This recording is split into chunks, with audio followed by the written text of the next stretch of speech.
We're starting here talking about a game that I'm very excited for that's coming out early next year, that being Star Wars Jedi Survivor.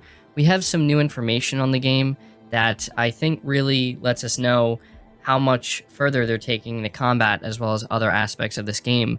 So it says here, reading from PlayStation Universe, in an interview with Game Informer, Star Wars Jedi Survivor's director talked about some of the new mechanics players will get to experience when jumping back into Cal Kestis's boots this coming March.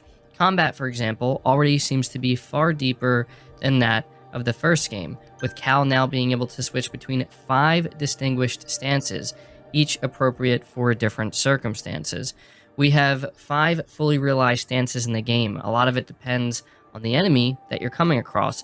It's advantageous to use certain types of stances against certain types of enemies, and it's up to the player to figure that out. It requires the player to break down the enemies and figure out what is the best weapon of choice. On top of that, Cal's bond with BD1 has only grown stronger since the last we saw them, and with that, it sounds like BD1 will be more imperative in traversal than before. There will also be more traversal options in general, with Cal being able to ride mounts to cross great distances. So this is just a little bit of new information we're getting on Star Wars Jedi Survivor, and I really like what they're doing with the different stances. This actually reminds me a lot of Ghost of Tsushima.